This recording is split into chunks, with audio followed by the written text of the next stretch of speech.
여러분 지금 통장에 계약금 다 준비해 두셨다고요? 그런데 어쩌죠? 지금 은행에 가시면 대출 불가 통보를 받으실 확률이 90%입니다. 지금 부동산 시장은 단순히 거래가 멈춘 수준이 아닙니다. 동맥 경화, 말 그대로 현금의 흐름이 완전히 막혀버린 상태입니다. 우리는 지난 1년 동안 롤러코스터 같은 시장을 경험했습니다. 상반기에는 금리 인하 기대감으로 집값이 들썩였지만 하반기에는 정부의 강력한 규제 폭탄이 2번이나 떨어졌죠. 바로 6월 27일 발표된 가계부채 관리 강화 방안과 10월 15일 나온 주택시장 안정화 대책입니다. 지금 이 영상을 보시는 2025년 12월의 여러분은 둘 중 하나일 겁니다.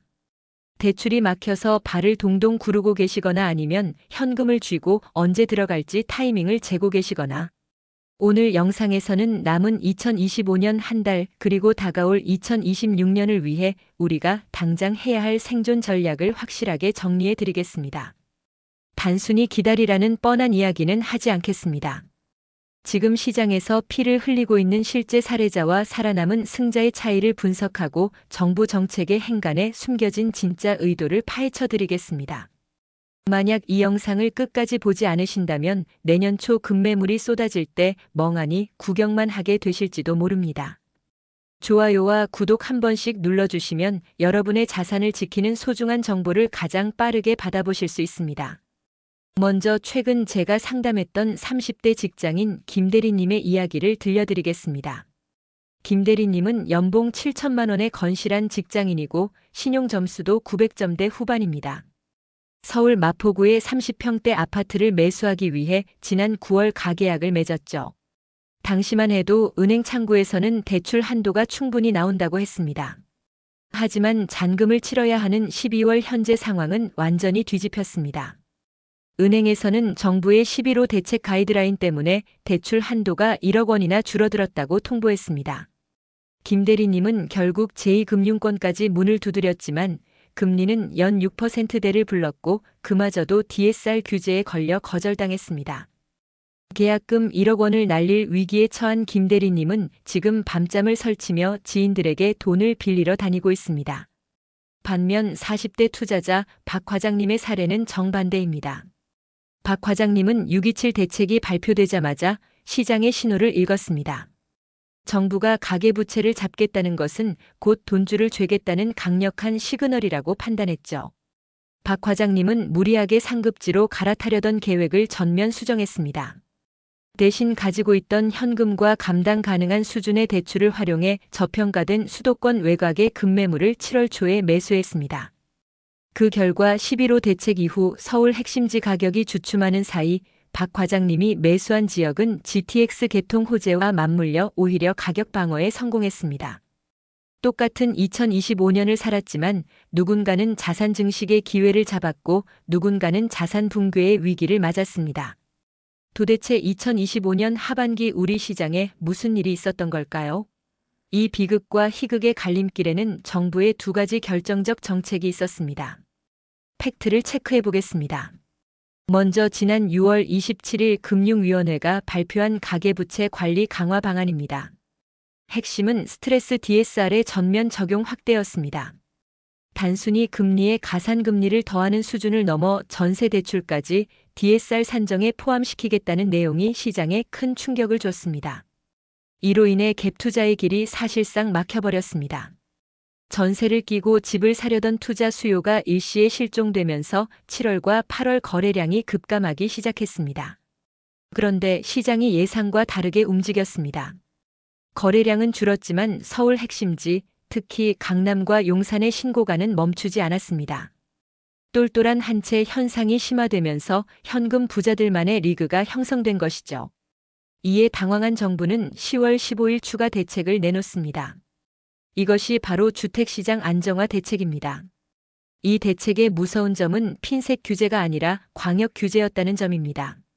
수도권 전역을 대상으로 주택담보대출 비율 LTV를 차주 단위로 더욱 엄격하게 적용하고 1주택자의 추가 대출을 원칙적으로 금지해버렸습니다. 2025년 11월 기준 한국은행 자료를 보면 은행권 가계대출 잔액 증가세가 0%대에 수렴했습니다. 정부가 수도꼭지를 잠그다 못해 아예 파이프를 뜯어내버린 형국입니다. 국토부 실거래가 데이터를 보면 11월 서울 아파트 거래량은 1,000건 아래로 떨어졌습니다. 이는 거래 절벽을 넘어 거래 멸종 수준입니다. 매도자는 6월 이전 가격을 고수하고 있고 매수자는 대출이 안 나와서 못 사는 상황. 이 힘겨루기가 12월 현재 극에 달해 있습니다. 금리는 어떻습니까? 미국 연준이 기준금리를 인하했지만 한국은 가계부채와 환율 문제로 금리를 쉽게 내리지 못하고 있습니다. 시중 주담대 금리는 하단이 4% 중반에 머물러 있어 체감 금리는 여전히 높습니다. 그렇다면 이제 우리는 어떻게 해야 할까요? 2025년이 한 달 남은 지금 무주택자와 1주택자가 취해야 할 행동 강령은 명확합니다. 첫째, 자신의 자금력을 보수적으로 재산정해야 합니다. 네이버 부동산에 나와 있는 호가나 KB 시세만 믿고 자금 계획을 세우면 김 대리님처럼 됩니다. 반드시 주거래 은행을 포함해 최소 3군데 이상의 금융기관을 방문하여 오늘 기준의 대출 가능 금액을 확인증으로 받아두셔야 합니다. 특히 스트레스 DSR 3단계 적용 가능성까지 열어두고 한도를 계산해야 합니다. 둘째, 마이너스 프리미엄과 경매 시장을 주목하십시오. 11호 대책의 여파로 자금줄이 막힌 분양권 시장에서 급매물이 쏟아지고 있습니다. 특히 2026년 입주를 앞둔 대단지, 아파트 중 잔금을 치르지 못해 나온 매물들이 1월과 2월에 집중될 것입니다. 지금은 매수 우위 시장입니다. 급하게 서두르지 말고 매도자의 사정이 급박한 물건을 골라 과감하게 내고를 시도해야 합니다. 지금 가격에서 10% 이상 조정된 가격이 아니라면 쳐다보지 않는 배짱이 필요합니다. 셋째, 상급지 갈아타기를 준비하는 1주택자라면 선매도 후매수 원칙을 목숨처럼 지키셔야 합니다. 예전처럼 내 집 금방 팔리겠지 생각하고 덜컥 상급지 계약부터 했다가는 기존 집이 안 팔려 계약금을 날리는 것은 물론 위약금까지 물어내야 할 수도 있습니다. 현재 거래 회전율을 감안했을 때 내 집을 먼저 팔고 잔금일까지 넉넉하게 4개월 이상 확보한 뒤 움직이셔야 합니다. 마지막으로 정책의 역설을 이용해야 합니다. 정부가 규제를 강화한다는 것은 그만큼 시장의 상승 압력이 강하다는 반증이기도 합니다. 2026년에는 서울의 신규 입주 물량이 역대 최저 수준으로 떨어집니다. 공급 부족은 결국 가격 상승의 불씨가 됩니다. 지금의 거래 절벽은 인위적인 누름 현상일 뿐 수요 자체가 사라진 것은 아닙니다. 따라서 자금 여력이 되는 분들은 지금처럼 모두가 공포에 떨고 있을 때가 기회일 수 있습니다. 단 그 기회는 철저하게 가격 메리트가 있는 물건에 한정됩니다. 2025년 12월, 지금은 섣불리 움직이기보다 움츠리며 힘을 비축해야 할 때입니다. 하지만 눈은 매섭게 시장을 주시해야 합니다. 정부의 6.27 대책과 11호 대책은 우리에게 시련을 줬지만 동시에 옥석을 가려낼 수 있는 시간도 주었습니다. 내년 1분기 버티지 못한 매물들이 던져질 때 그때가 바로 여러분이 준비된 현금과 전략으로 승부를 볼 타이밍입니다. 불안해하지 마십시오. 시장은 언제나 상승과 하락을 반복하며 우상향해 왔습니다. 중요한 것은 파도를 타는 기술입니다. 오늘 말씀드린 내용 꼭 기억하시고 여러분의 소중한 자산을 지키는 현명한 선택하시길 바랍니다. 다음 영상에서는 2026년 1월 집중적으로 노려봐야 할 서울 및 수도권 저평가 단지 리스트를 공개하겠습니다.